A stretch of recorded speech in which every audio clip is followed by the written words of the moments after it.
Olá, amigos. Esse é o nosso Cave Mais Fundo, nosso estudo de número 7 já. Nós veremos hoje Lucas no capítulo 3. Lembrando que essa é uma ferramenta disponibilizada aí pela Igreja Sal da Terra, do bairro Dom Almir, na cidade de Uberlândia. Nosso intuito é facilitar a sua leitura e interpretação bíblica. Nós estamos estudando continuamente o Evangelho de Lucas.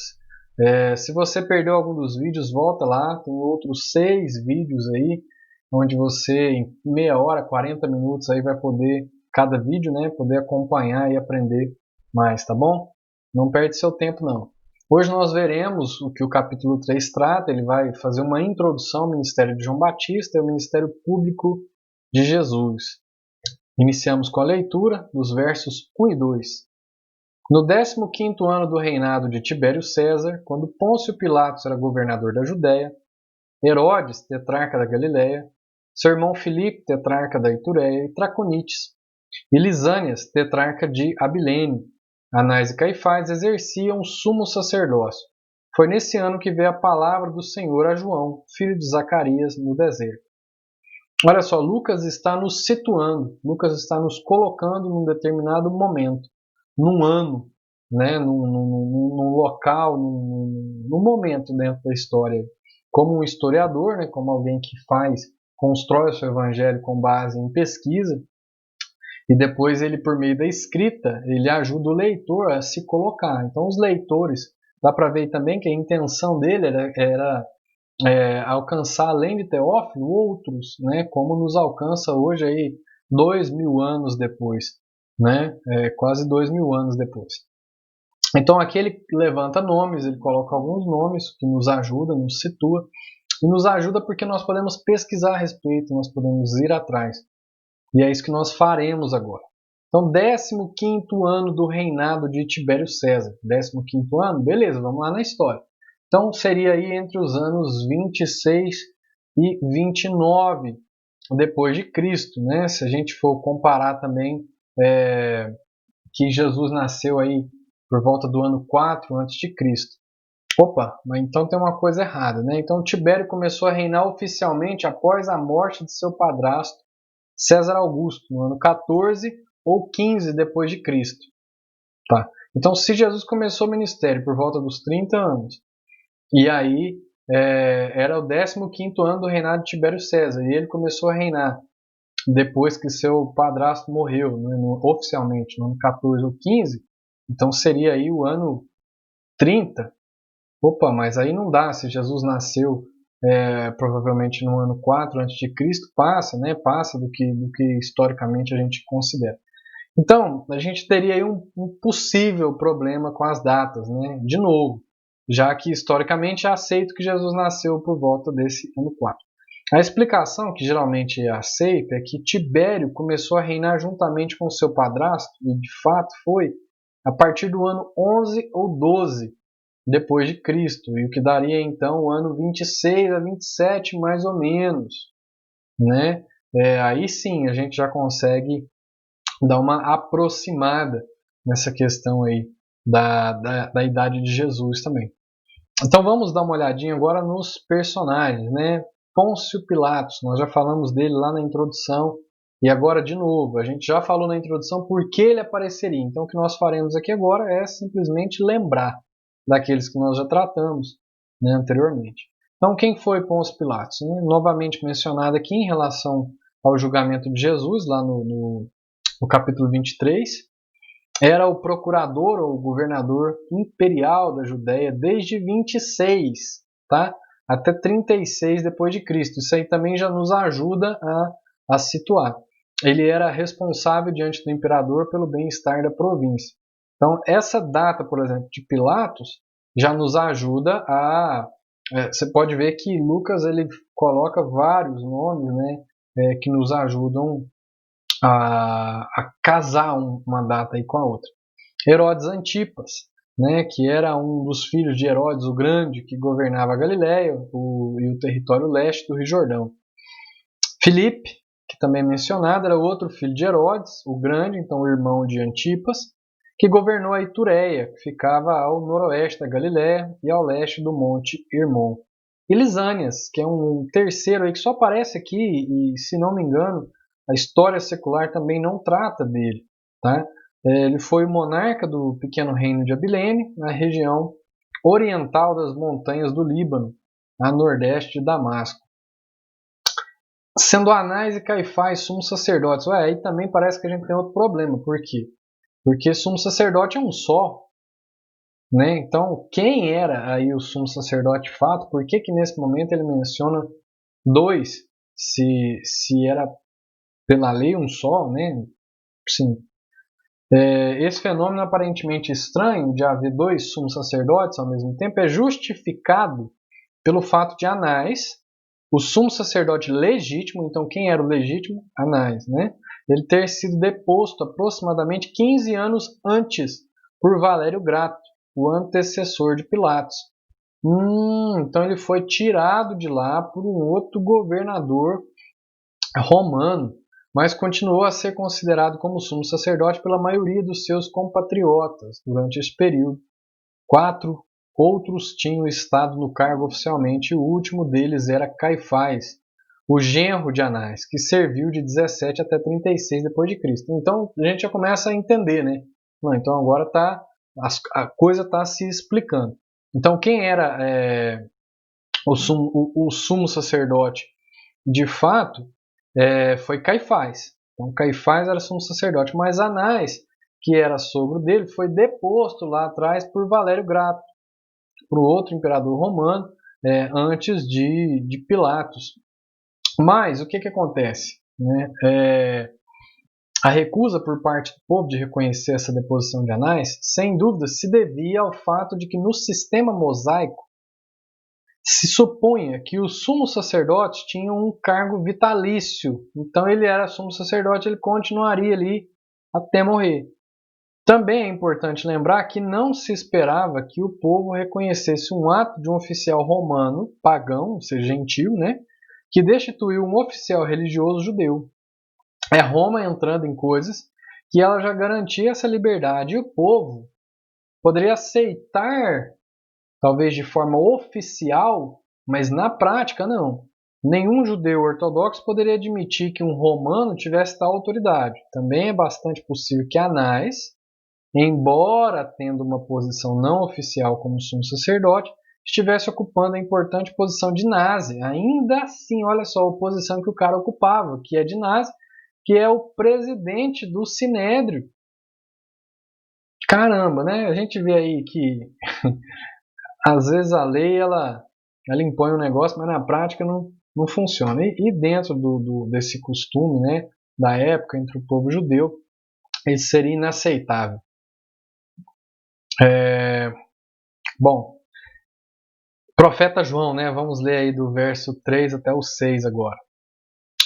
Ele percorreu toda a região próxima ao Jordão, pregando um batismo de arrependimento para o perdão de pecados.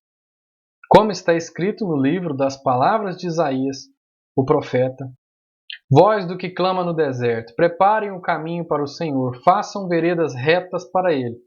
Todo vale será aterrado e todas as montanhas e colinas niveladas. As estradas tortuosas serão endireitadas e os caminhos acidentados aplanados. E toda a humanidade verá a salvação de Deus. Muito bacana a gente ver de novo, né, a respeito de João, mais uma profecia se cumprindo. Isso é muito bacana. Toda vez que a gente se deparar com isso na Bíblia, é importante a gente dar bastante atenção para isso, não tirar os nossos olhos disso e deixar Deus falar conosco mesmo, né? Porque nós somos lembrados aí que essa promessa de Deus, as profecias, elas vão se cumprir, tá? Todas vão se cumprir no seu devido tempo. Então a gente está vendo aí algo que Isaías disse lá atrás, está se cumprindo agora na vida de João. Então ele que andou por essa região do Jordão, pregando o batismo de arrependimento, cumprindo com essa profecia como uma voz que clama no deserto. O que a gente consegue observar nesse trecho? Né? Então veio a palavra de Deus a João. Assim como acontecia com os profetas lá do Antigo Testamento, sucedeu também com João. Se você quiser conferir aí Oséias, capítulo 1, versículo 1, está sempre no comecinho, tá? Joel 1:1, Jonas 1:1 e Miqueias 1:1. João foi o último dos profetas antes de Cristo. Se você der uma olhadinha lá também em Lucas, capítulo 1, verso 76, você vai ver aí também como ele foi considerado, tá, por Lucas lá anteriormente. Então, dando esse testemunho. Então, assim, a gente, quando você for dar uma olhada aí nesses textos de Oséias, de Joel e tal, os que estão colocados, eu espero que você dê uma olhada. Só um versículo, gente, é coisa rápida, você ainda faz o exercício de aprender a achar os livros da Bíblia. Tá? Eu não vou fazer aqui porque hoje é mais extenso, nosso estudo é um pouquinho mais extenso, então eu estou andando até um pouquinho mais depressa, né, para a gente não perder. Então você vai ver que sempre tem uma palavra, vem uma voz, olha só, veio a voz de Deus, a palavra de Deus chamando. Então, esses homens, o que eles têm de comum é isso, tá? Quanto ao batismo, né, nessa época o ritual de lavar associado com a adoração era associado com a adoração no templo, né? Isso a gente consegue ver lá em Êxodo 30, do verso 18 até o 21, e Números 19, do 1 até o 10. Em Êxodo, você vai perceber que está relacionado diretamente ao sacerdote, em Números já envolve o sacerdote, aquele que faria ali uma oferta também e tal. Então isso já tem uma extensão para um culto de todos, tá? Não é só do sacerdote. Isso vai ganhando uma proporção ainda maior, né? Então havia sido estendido para no mínimo outros 2 usos. Um deles seria os gentios, né, que desejavam ser circuncidados e integrados à comunidade da Aliança de Israel. Eles tinham que passar por isso. Então ele é gentio, ele quer ali agora se converter, passa a ser um judeu, ele é circuncidado e passa por esse batismo, por esse banho. Os grupos radicais, também como os essênios, né, exigiam o batismo para quem quisesse ingressar nas suas comunidades. João chamava os devotos de Israel para os seguirem e serem batizados como prova de seu arrependimento. Então esse batismo de João, esse mergulhar nas águas, qual que era o significado dele? Ele convidava ao arrependimento, chegou vocês aí, está chegando o reino de Deus, tá? E arrependam-se. Vocês têm que se arrepender, arrependam-se, deem agora frutos, a gente vai ver isso daqui a pouquinho, de arrependimento. Então essa era uma marca, era uma questão externa, né? Era uma questão ritualística, simbólica, mas importante, né? Tanto que o próprio Jesus passou por isso. Então era uma marca, ele mergulhava as pessoas no Rio Jordão como prova do seu arrependimento, do seu desejo sincero, genuíno, da sua decisão de fé, de cumprir ali a vontade de Deus, né? De caminhar puramente na vontade de Deus. Então Lucas vai citar Isaías 40, do verso 3 ao 5, você vai ver que é a mesma coisa. Se você for conferir, a mesma coisa que Lucas registra aqui. O texto fala de João e de seu ministério, né? Então exortando todo o povo que lhe ouvia para que se arrependesse. No texto de Isaías, a mensagem é de conforto. É muito bacana isso lá, espero que você leia até mais, né, do que esses versos que eu coloquei. Pode ler todo o capítulo 40. A mensagem lá é de conforto e acompanha uma ilustração comum da época, que também é usada aqui, né, por Lucas. E faz referência à estrada que ia da Babilônia até Jerusalém. E segundo o costume, né, quando um rei ia viajar, seus súditos iam na frente, adiante, preparando a estrada e nivelando. Então estava vindo o rei, que é Jesus, e João Batista foi na frente, vai usar dessa figura, tá, para poder ilustrar esse ministério de João Batista, que é o que foi profetizado a respeito dele. Então essa é só uma colocação para a gente poder compreender com clareza esse ministério, né? A gente consegue visualizar melhor com esse exemplo. Então João Batista foi na frente, assim como os súditos do rei iam antigamente nesse caminho, nivelando para que depois o rei viesse e passasse por caminhos aplanados. Toda a carne verá a salvação de Deus. Muito bacana esse verso aí, o que ele aponta, né? Mais uma vez nós conseguimos ver essa universalidade da salvação. Ou seja, a salvação, o ministério de Jesus, o alcance dele é para todos, tá?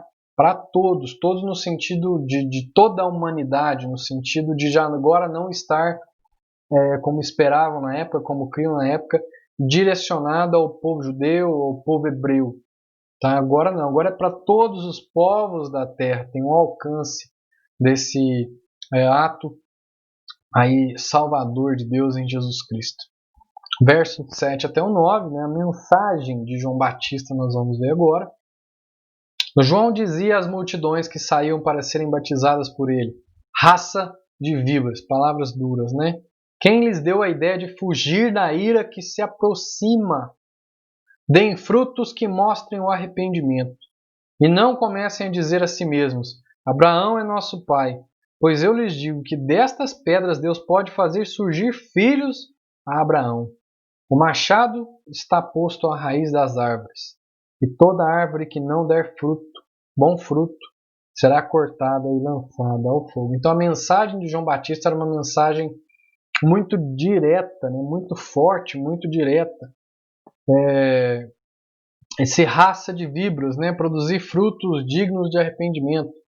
Em um momento onde se esperava a vinda do Messias para pesar sua mão sobre os opressores de Israel, João traz sua mensagem de confronto não para esses opressores, mas para o próprio povo de Deus. Então aí já existe essa frustração dentro daqueles que esperavam o Messias. Não está casando.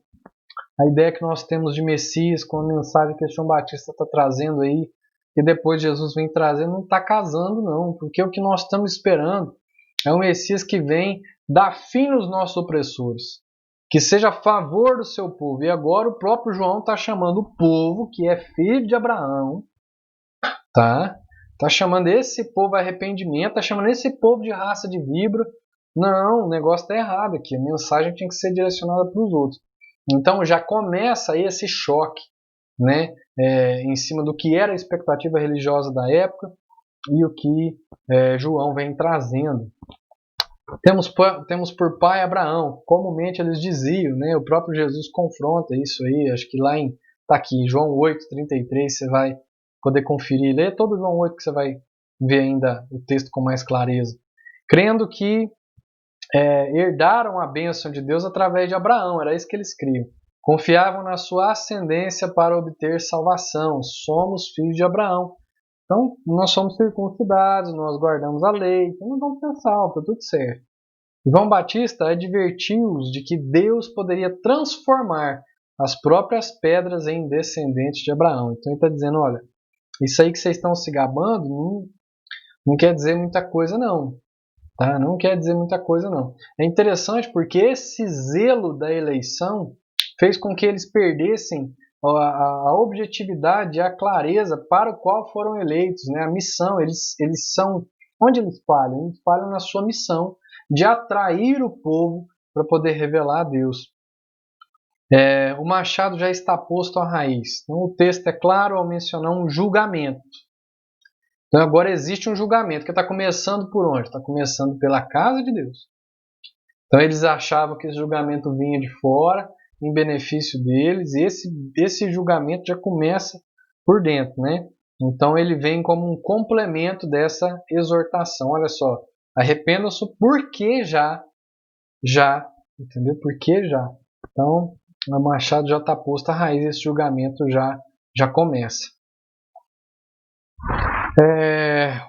A pergunta que eles fazem, né? Então, coloquei como título aí, frutos de arrependimento.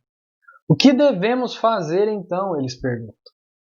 João respondia: quem tem 2 túnicas, reparta-as com quem não tem nenhuma. E quem tem comida, faça o mesmo. Alguns publicanos também vieram para serem batizados. Eles perguntaram: mestre, o que devemos fazer? Ele respondeu: não cobrem nada além do que lhes foi estipulado. Então alguns soldados lhe perguntaram: e nós, o que devemos fazer? Ele respondeu: não pratiquem extorsão nem acusem ninguém falsamente. Contentem-se com o seu salário. Então a gente consegue perceber aí que existe uma questão muito prática, né? A gente vai chegar nas questões práticas no final, eu sempre procuro colocar pelo menos 3 aprendizados práticos, né, que a gente consegue captar com o texto, mas aí já está uma questão muito prática. Cada grupo perguntava, daquele grupo que se arrependia, e agora, o que a gente faz?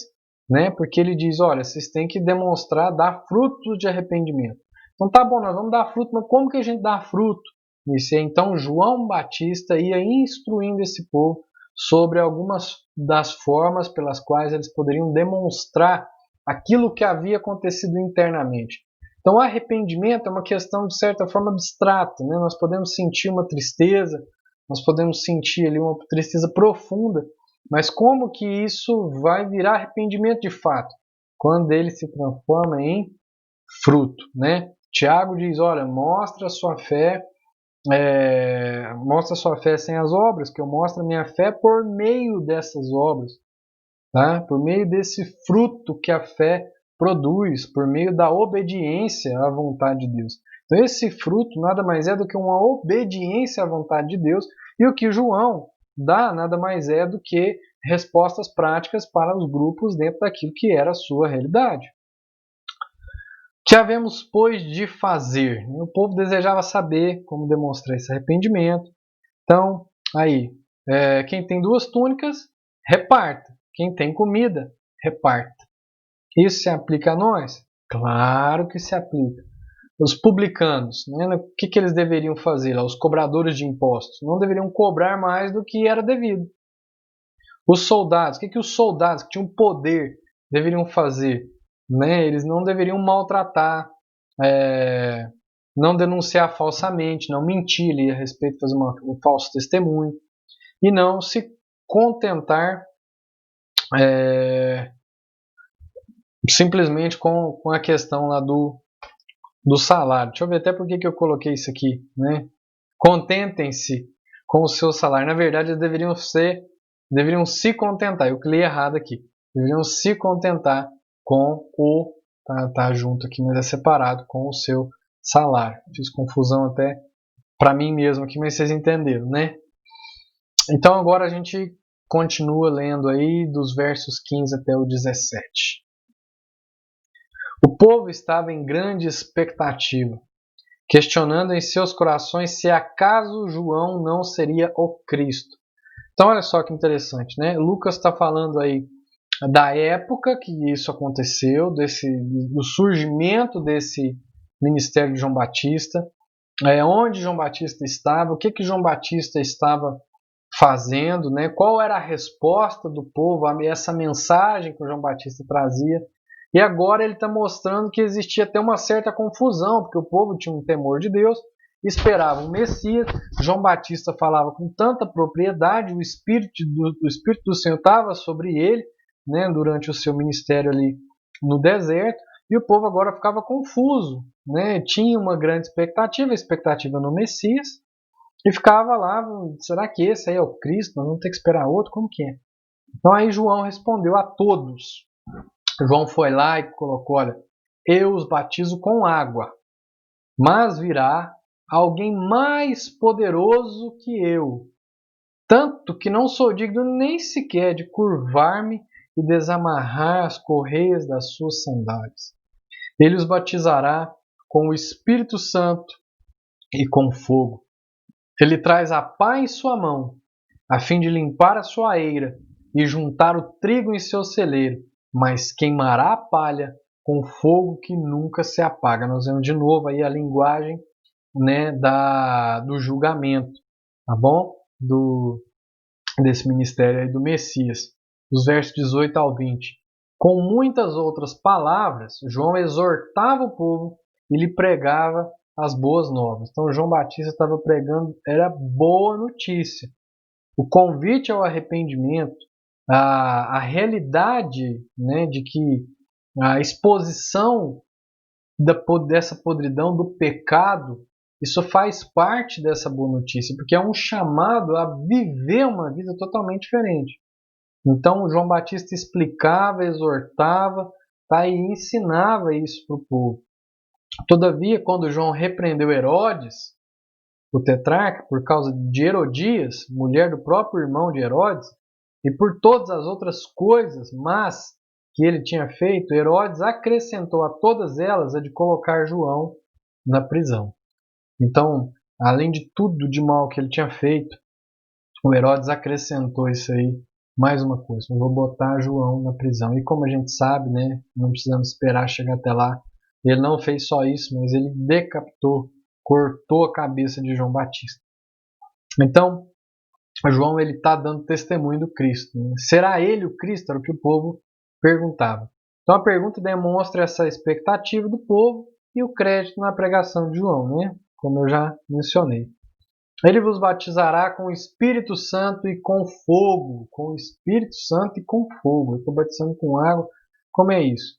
Assim como o batismo com água significa arrependimento, era para o arrependimento, era a expressão do arrependimento, a vinda do Espírito Santo é a prova da presença de Deus. Então João não poderia dar para o povo o Espírito. Por quê? Porque João Batista não era Deus. Não faz parte da Trindade. Quem poderia dar o Espírito é o mesmo que deu o Filho. Tá? O Pai e o Espírito estão dando ali o Filho. O Filho e o Pai estão mandando o Espírito. Entendeu? Então, assim, por isso que João Batista fala, eu sou muito pequeno, não consigo nem sequer, eu não posso nem sequer ir lá amarrar as sandálias dele. Mas João Batista batizou Jesus. Olha que interessante, nós vamos chegar nisso daqui a pouco. Então é isso, ele veio batizar com água para provar o arrependimento, que estava fechando, selando a mensagem que ele trouxe. Mas aquele que viria maior que ele, ou seja, Jesus, esse traria o Espírito Santo, ou seja, ele daria a presença de Deus com o povo. Eu vou voltar para o Pai, foi o que Jesus diz, mas eu vou deixar com vocês, né? Vou estar com vocês aí até o fim dos tempos, eu vou deixar com vocês o meu Espírito. Então, conhecendo a história, é isso que nós sabemos. O fogo, ele é um símbolo de purificação e poder. Então ele está associado a esse juízo, que depois vai dizer, olha, a pata na mão dele, ele está juntando um trigo, ele está separando a palha, depois vai botar fogo na palha, é um fogo que não se apaga. Tá? Então esse fogo já está relacionado, não é esse fogo que geralmente é usado na linguagem pentecostal, mas é o fogo de juízo. Herodes, sendo repreendido por ele, planejava lançá-lo na prisão. Herodes era casado com Herodias, nós já mencionamos isso também lá na introdução, né? Herodias era esposa de seu irmão Filipe. Quando João repreendeu publicamente, esse foi o problema, né? Publicamente, Herodias ficou enraivecido e exigiu que João fosse aprisionado. Herodes mandou prendê-lo e, finalmente, a pedido da sua esposa, que envolve lá a enteada dele, né? ordenou a execução de João Batista. O batismo de Jesus, versos 21 a 22. Quando todo o povo estava sendo batizado, também Jesus o foi. E enquanto ele estava orando, o céu se abriu e o Espírito Santo desceu sobre ele em forma corpórea, como pomba. Então veio do céu uma voz: Tu és meu filho amado, em ti me agrado. Nós temos aí o testemunho da Trindade, essa passagem é linda, fantástica. Eu acho assim, bacana. Se a gente pudesse tirar um tempo para falar só disso no estudo, já seria muito legal. Acho que trabalhar essa questão da Trindade faz muita falta. Né? Então, Jesus está lá, ele se sujeita a João Batista, que João Batista o batize. Ele estava orando, Lucas menciona bastante as orações de Jesus, né, durante o seu registro. E vem então o Espírito, em forma de pomba, pousa lá sobre ele. E vem uma voz do céu, o céu se abre, vem uma voz dizendo: oh, esse é o meu filho amado, e eu me agrado nele. Então estão dando ali, estão validando, né, estão dando como se estivessem assim, enviando oficialmente, né, o Filho. A sujeição de Jesus, algumas coisas que a gente aprende aí com o batismo. Então, apesar do batismo ser destinado aos pecadores, Jesus, que não era pecador, se sujeita ao batismo de João como porta de entrada em seu ministério. É a forma dele de estar ali sendo validado, né, e tal. E como comprovação de que João havia sido destinado como porta-voz do rei. Então, quando Jesus se sujeita, é interessante porque ele também está validando, ele está demonstrando também, olha só, João Batista é mesmo aquele que está cumprindo a profecia. Jesus como um homem de oração, Lucas, como eu disse, vai relatar isso várias vezes. Tal. A Trindade está presente, como eu também já mencionei. Então, nessa cena nós vemos a presença da Trindade no início do ministério de Jesus. Jesus não cumpriu sua missão sozinho. Com ele estavam o Pai e o Espírito o enviando. Verso 23, na parte A. Jesus tinha cerca de 30 anos de idade quando começou o seu ministério. Então Jesus tinha cerca de 30 anos. Esta era a idade com a qual os sacerdotes, os levitas, iniciavam seu serviço. Também aquela em que os escribas poderiam começar a ensinar legalmente. Jesus tinha atingido a idade em que ele poderia iniciar o seu ministério de forma pública. Então, de novo, Jesus está se sujeitando, né, à lei, à forma com que as coisas aconteciam nessa época. Jesus confronta muita coisa, mas ele confronta do lado de dentro, isso é muito bacana. Ele se sujeita, ele não sendo pecador, vai lá, passa pelo batismo, e agora ele vai começar o seu ministério aí com cerca de 30 anos de idade, né, quando seria essa maior idade para esse serviço religioso, de forma pública. Nós leremos agora, de forma corrida, a questão da genealogia, nós vamos só mencionar um pequeno detalhe e nós já finalizamos. Ele era, como se pensava, filho de José, filho de Eli, filho de Matate, filho de Levi, filho de Melque, filho de Janai, filho de José, filho de Matatias, filho de Amós, filho de Naum, filho de Esli, filho de Nagai, filho de Maate, filho de Matatias, filho de Semei, filho de Joseque, filho de Jodá, filho de Joanã, filho de Ressa, filho de Zorobabel, filho de Salatiel, filho de Neri, filho de Melque, filho de Ade, filho de Cozã, filho de Eumadã, filho de filho de Josué, filho de Eliezer, filho de Jorim, filho de Matate, filho de Levi, filho de Simeão, filho de Judá, filho de José, filho de Jonã, filho de Eliaquim, filho de Meleá, filho de Mená, filho de Matatá, filho de Natã, filho de Davi. Chegamos até Davi. Filho de Jessé, filho de Obed, filho de Boaz, filho de Salmão, filho de Naasson, filho de Aminadab, filho de Ram, filho de Esrom, filho de Pérez, filho de Judá, filho de Jacó, filho de Isaac, filho de Abraão. Chegamos a Abraão. Filho de Terá, filho de Naor, filho de Serugue, filho de Regaú, filho de Faleque, filho de Eber, filho de Salá, filho de Cainã, filho de Arfaxade, filho de Sem, filho de Noé, chegamos em Noé, filho de Lameque, filho de Matusalém, filho de Enoque, filho de Jared, filho de Malael, filho de Cainã, filho de Enos, filho de Sete, os três filhos de Adão, né? Filho de Adão, filho de Deus. É interessante aí como Lucas trabalha essa genealogia começando em José, e diferente de Mateus, que também trabalha a genealogia. Depois você dá uma olhada, Mateus começa de frente para trás, né? E ou de trás para frente, depende da ordem que a gente está olhando aí. Mas Lucas começa de José, e ele vai até Deus. Então provando, dando essa ênfase, né, de que Jesus é filho de Deus. A genealogia de Jesus. Essa genealogia de Jesus não concorda com a de Mateus. Não é só nessa forma, tá? Mas principalmente nela, que fornece a linhagem legítima de descendência real. Lucas dá a linhagem humana, possivelmente ao lado de Maria, se José foi reconhecido como filho de seu pai através do casamento.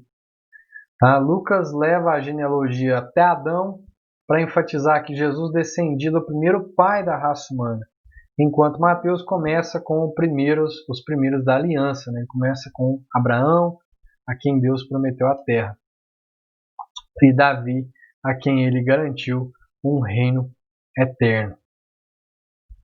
Bom, vamos lá, nossa síntese, né? O que nós vimos hoje, qual foi o que o texto nos trouxe de forma sintetizada aí.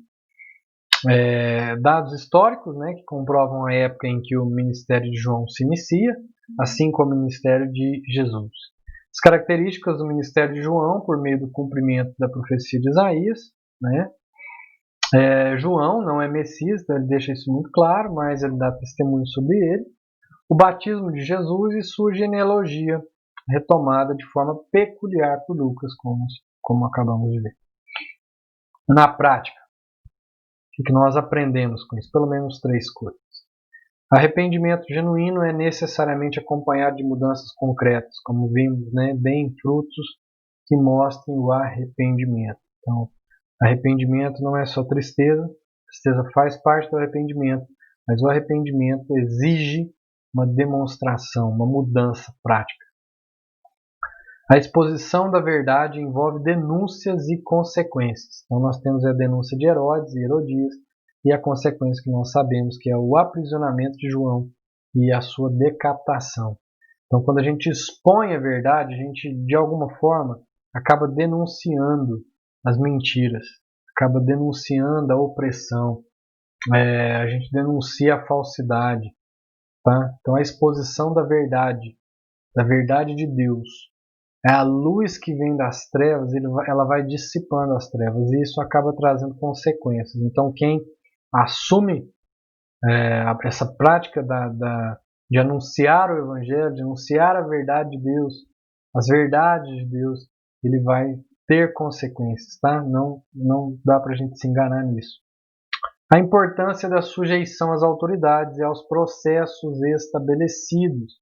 Jesus tanto cumpriu os ritos da lei como se sujeitou às autoridades estabelecidas, reconhecendo que foram dadas por Deus. Nós vemos isso lá, né, no batismo, e nós vemos isso também já começar com José e com Maria, com todo o cumprimento da lei. Então Jesus se sujeita a todo esse processo desde a sua infância. Jesus se sujeita a esse processo na fase adulta, e isso nos dá um testemunho da forma como Deus vê as coisas e as quer, né? Quer de nós e requer de nós. Sujeição às autoridades. A Bíblia vai tratar disso de várias formas, tá bom? Então aí nós aprendemos a respeito disso. Espero que tenha contribuído, que tenha esclarecido, que você possa agora compreender, né? Que a partir de agora possa voltar a esses textos, ao lê-los, tenha mais clareza aí, tá? Do que a Escritura quer dizer. Não deixe de nos seguir se você ainda não segue. Curte, compartilha, sempre usando as hashtags Cave Mais Fundo, Vem Pro Dom, a Igreja que Serve. Tá bom? Até a próxima segunda. Que Deus te abençoe.